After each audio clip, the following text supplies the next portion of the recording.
Hi guys, thanks for coming out. That was a fun one. We're excited to start 2025. Really excited about this team for a lot of different reasons, and I think tonight we showed some things that we're capable of, and also there's a ton of areas to improve, and everyone's in a brand new role. Everyone, right? This is Londyn's many-th press conference, Jazzy's first, but they're still in new situations, as is Ken, as is Viv, as is everyone. So it's going to be really fun to coach this group and see how good we can get. But we'll take this one and we'll go back to work and get ready for the next one. Hey Coach, thank you, Thomas Vandenberg Media. Felt like there were these kind of lofty defensive expectations on Malia and Kennedy over the offseason. What do you think it signals to the team that they not only shouldered and wore those expectations, but then showed up tonight and executed and provided the defensive intensity that they did? Yeah, I mean, I see it every day in practice. That is the expectation. I think we have other people as well who are really good defensively. These two up here, Kara, are guys coming off the bench, the bigs. So I do think defense has to be a calling card, but I think in particular Kennedy and Malia really take that as part of their identity to get us, started there, and that's a big weapon for us. Jazzy, what did you think? Your first time in the college game, and it's obviously a different game than the high school level. You started out, missed a few shots, had those 3 turnovers, but then no more turnovers the rest of the game. So did you kind of just get into the flow as things moved along? Yeah, I mean, I'm just super grateful to be here for the opportunity. I mean, it's surreal playing in my first college game, so just super excited, a little nervous at first, but the nerves, I got over it. And my teammates and coaches just reminding me to slow down and just stay in the moment really helped. So. Londynn, we know you can hit the 3, but you scored so much from in the paint tonight. How have you kind of expanded your game to do that since you arrived here at USC? Yeah, I think, something that I work on a lot is just trying to make the right read and just take what the defense is giving me. And obviously, I can shoot, but I think just being able to do so much more and just showcasing that. Hey, Coach. Good game, you guys. It's fun to watch. Quick question about the defense. I noticed tonight that you were playing zone, and last year you didn't play a lot of zone, but tonight you're playing zone. Is that something that you're going to be working in? And can you talk a little bit about that? Yeah, I just think it's one of the things we can do. I think it utilizes our length. I think we want to be able to, give different looks to people. I think, like you mentioned, we put a ton of pressure on the ball. People need to prepare for that, but if they also need to prepare for a zone, that's helpful. Just changing looks for people. I think people are sometimes less prepared for zone, or if they have to take time to prep for it and then we don't use it. I think it'll be one of the things that we continue to work on. Just a follow-up. Notice that you scored 41 points off the bench tonight. Can you talk a little bit about the depth? And that's just great. Yeah, like I said, this may be a team where the starters change up or who's finishing, and I think we need a collective effort. That's just how we're going to play. We rely on a lot of different people for different things, but that didn't surprise me one bit. Hi, 2 questions. First for Coach, obviously the team looks a bit different this year with Juju not suiting up, but I know she was there on the bench kind of supporting her teammates. What, if at any role, do you think that kind of had on the team, having her there to support? I mean, Juju's been a part of everything we've done since the summer. It just looks different, right? But I think it's important for her and it's important for us that as she rehabs, she's just as much a part of the team. And in a lot of ways, I think we've seen sides of her that we haven't seen, right? She's being very intentional about pouring into people and being really present, and that's just great for all of us. Next thing I'm going to add to her list is to drop some plays. We'll see. And then also for Londynn, obviously you transferred over here from school across town, so you've come play here as a visitor a couple times, but this is your first time kind of playing here for USC, so how, if at all, was the experience different playing here for the Trojans versus playing as a visitor? Yeah, the experience is always different. I'm just really glad I'm over here.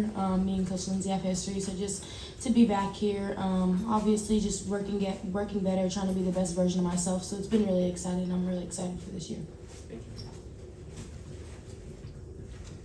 2 questions for me.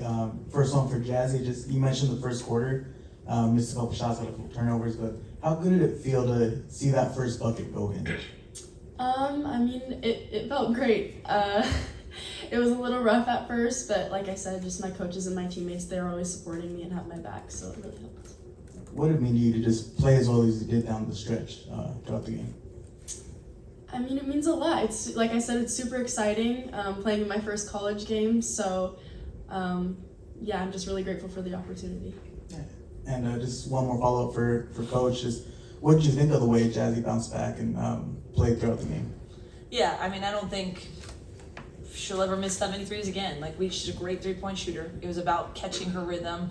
Like our other playmakers, they're dynamic, right? So when shots go in, that's great, but that's not the only way they can impact the game.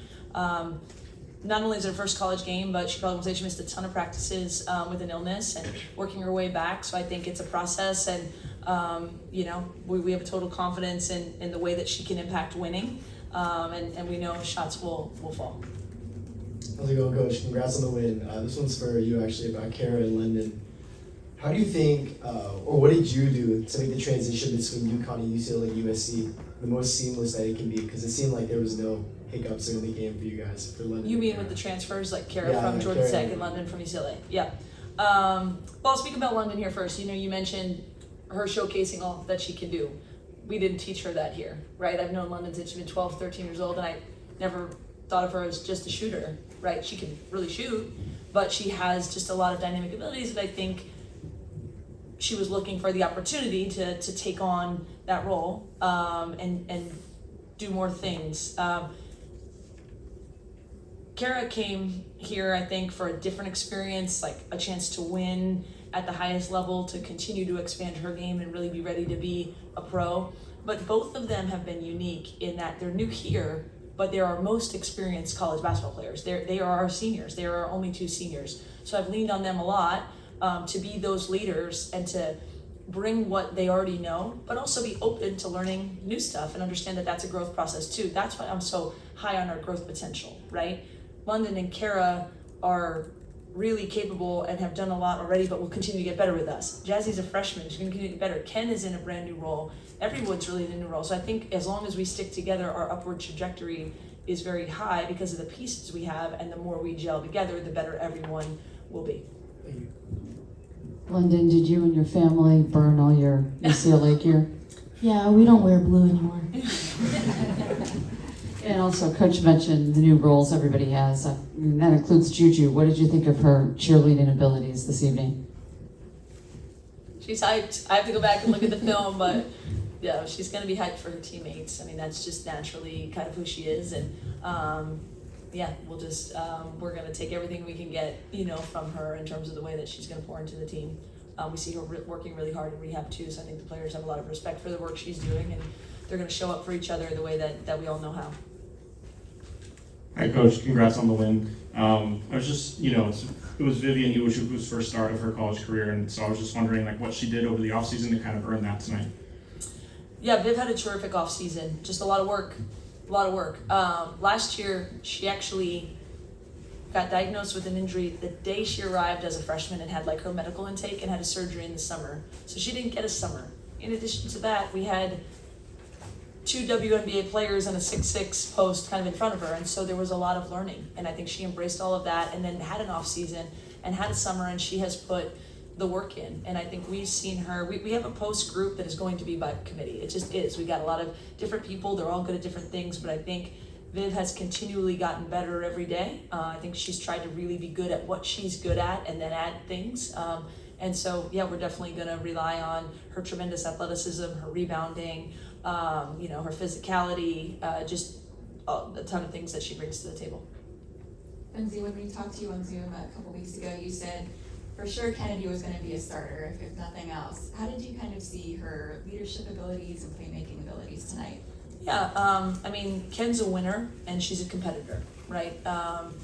We are trying to put her in a lot of different spots on the floor because I think when she can get the ball, she can create for others. She obviously can finish. She has a lot of different things she can do, and she kind of gets us going on defense. But like I said, it's all new for her too. She played a ton last year. She was a really important part of our team, but I think she has to shoulder different loads and different responsibilities, you know, this year. And we're going to continue to just watch her blossom with that and grow. And she's a player that's a really good player that plays really well with other great players too. And I think, like I said, we all get comfortable. It's gonna just help each person, I think, be better at what they're good at, and also the collective will continue to grow as well. But I was really pleased, with the number of ways she impacted the game. Like I said, 3 of our best 3-point shooters didn't have a good 3-point shooting night, but look at all the ways that they still impact the game, and when those shots go down, I think, that gives us another element too.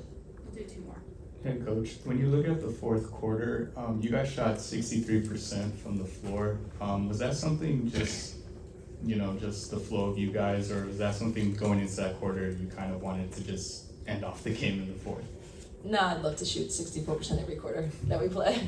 I just think we continue to tell this team, let's play the right way. Let's try to get to the best shot. Make the right basketball play over and over and over, and it leads to high percentage shots. In addition, I do think we have depth, and I do think we have a conditioning factor to us that should give us an edge later in games. When other teams wear down, hopefully things get easier for us. That's the idea. One last question. Kara Dunn, 8 rebounds, Yep. second leading rebounder. 6 of them were offensive. Are you seeing that every day in practice? And can you talk a little bit about how aggressive she is, wanting the ball? Yeah, I thought the offensive boards were a big bright spot for us tonight. That's just a way you can give yourself second opportunities. It's a way you can wear teams down. We got to the free throw line a ton. That's Kara. We did a lot of advanced analytics on transfers, and the reason we were so high on her is she just was incredibly efficient. A lot of that was from the O boards. Do we see it in practice a lot? We have an excellent male practice player squad that are big and strong, and so our athletic advantages aren't as prevalent, right? It's not like Ken can go post up a guy the way she can maybe a girl with a mismatched size. It's not like DZ crosses one time and is by someone. That makes us better, right? So we know that Kara's aggressive to the boards, but to see it translate and just kind of her be that dominant, I think, is definitely part of her game, and that's why having a good practice squad, you hope the idea is it makes us better without ever hurting our confidence. We know what we can do, and it's supposed to be hard against the guys, and it will just keep getting better against them as well. But her offensive rebounding is a weapon. We knew that, and it was great to see that tonight.